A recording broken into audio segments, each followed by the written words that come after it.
Ya, halo semuanya. Apa kabar? Semoga masih baik ya. Tetap semangat untuk belajar. Sekarang kita akan masuk ke Teorema Torricelli atau teori Torricelli. Yuk, lanjut. Baik, pada Teorema Torricelli, kita perhatikan gambar ini dulu untuk paham bagaimana Teorema Torricelli itu. Nah, misalkan ini ada sebuah fluida ideal terletak dalam tangki dan terdapat lubang kecil bocoran. Jadi ini dalam tangki ada lubang kecil bocorannya. Nah, tangki ini tanpa tutup ya. Tangki ini nggak ada tutupnya. Ada dua pertanyaan yang harus kita selesaikan untuk memahami Teorema Torricelli. Yang pertama adalah bagaimana persamaan yang berlaku untuk kelajuan aliran fluida yang keluar dari lubang. Jadi ini kecepatan si fluida yang keluar nih, V2 maksudnya. Ini berapa kecepatannya? Dan bagaimana persamaan debitnya? Nah, untuk menyelesaikan pertanyaan pertama, kita masuk persamaan Bernoulli dengan rumus ini. Nah, P1 dan P2 ini bisa kita saling coret. Loh, kenapa dicoret, Pak? Kan tadi udah bilang, ini kan tidak ada tutupnya ya, berarti fluida ideal ini ditekan oleh udara atmosfer yang kan dari atas. Nah, saat fluida ini keluar dari lubang yang kecil ini juga kan ditekan juga oleh udara atmosfer. Jadi tekanan 1 dan tekanan 2 itu sama, berarti kita bisa coret. Karena ini cuma hanya air doang fluidanya, maka ini yang rho juga kita saling coret. Nah, karena V1 sama dengan 0, maka lupa, dulu kok V1 sama dengan 0. Nah, lihat, ini kan ada dua kecepatan ya, ada kecepatan aliran fluida yang keluar dari lubang. Saat keluar dari lubang berarti kan si permukaan makin turun ya. Nah, itu kecepatan fluida awal. Nah, kenapa 0? Karena bayangkan kalau kalian di bak mandi nih, terus bocor.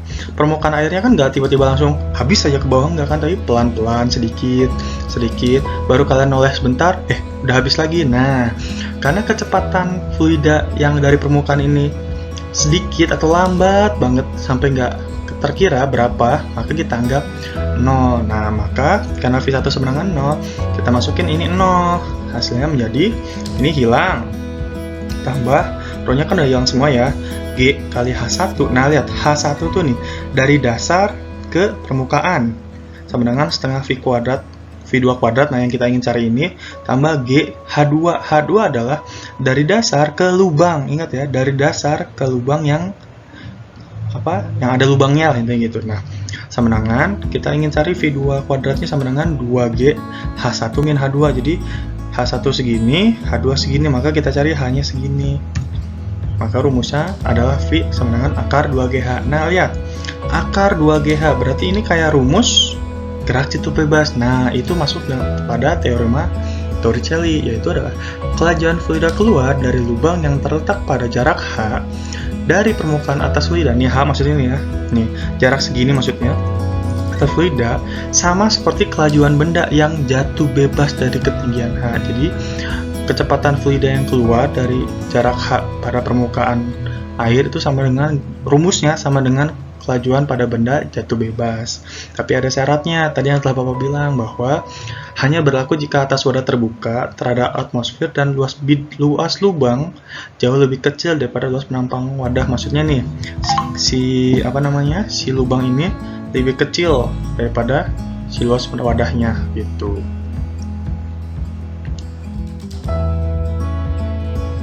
Baik, sekarang kita akan masuk ke rumus-rumus apa saja yang ada pada Teorema Torricelli. Yang pertama adalah V sama dengan akar 2GH. H ya, H doang. Yang kedua adalah T, itu akar 2 H2. Nah, bedakan ini H, ini H2 per G. Apa aja itu H dan H2, bedanya apa? Nah, ini keterangannya. Kalau V adalah kecepatan fluida keluar dari lubang. Jadi kecepatan fluida yang kita cari tadi pertanyaan pertama. Ya, dia ada percepatan gravitasi. Dan H, nah H adalah jarak permukaan zat cair terhadap lubang. Jadi dari permukaan zat cair ke lubang itu H. Kalau H2 apa dong, Pak? Nah, sebelumnya T dulu. T adalah waktu zat cair dari lubang sampai ke tanah. Jadi waktu yang dibutuhkan zat cair sampai ke tanah. G-nya percepatan gravitasi sama. Nah, H2 ternyata adalah tinggi lubang dari lantai. Nah, dari dasar lantai atau dari dasar si fluida ke lubang, nah itu H2 gitu.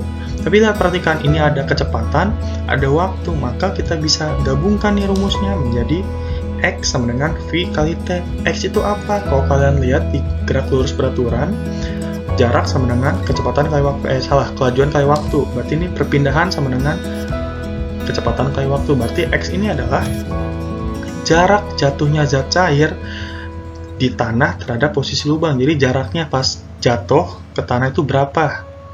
V-nya kecepatan dari ini, dan T adalah waktu. Begitu. Ini adalah rumus-rumus teorema Torricelli. Nah, ini untuk pertanyaan pertama. Untuk pertanyaan kedua, bagaimana persamaan debitnya? Gampang, langsung aja. Q sama dengan A kali V. Dengan A adalah luas permukaan, V adalah kecepatan. Kan kita tahu tadi kecepatannya adalah ini, jadi masukin aja, selesai. Akar 2GH, beres. Oke, sekarang kita masuk ke contoh soal. Pada gambar ini ya, sebuah bak berbentuk silinder memiliki tinggi 145 cm pada ketinggian 125 cm. Nah, lihat ini ya. Dari dasar bak dibuat lubang sempit untuk mengalirkan air. Jika percepatan gravitasinya adalah 10 meter per second kuadrat, tentukan A. Besar kecepatan aliran air melalui lubang, B. Jarak air yang jatuh ke lantai. Oke, yang diketahuinya apa aja? Nih, H1 dan H2. H1-nya kan dari lantai ya, 145 cm sama dengan 1,45 meter. H2-nya lihat dari dasar ke lubang, itu menjadi 1,25 meter. G-nya 10 meter per second. Nah, kita masuk ke yang A dulu. Kecepatan aliran, berarti rumusnya adalah ini. Kita pakai akar 2G H1 min H2, masukin 2, G-nya 10, H1 dan H2-nya masukin 1,45 kurangi 1,25.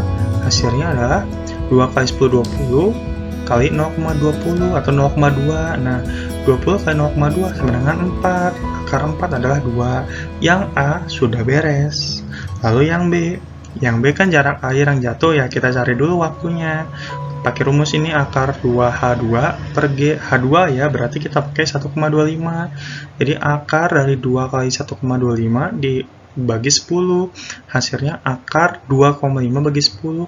Akar 0,25, hasilnya 0,5 detik. Nah, ini belum beres, ingat ya. Kan jaraknya yang dicari, maka pakai rumus ini, X sama dengan V kali T.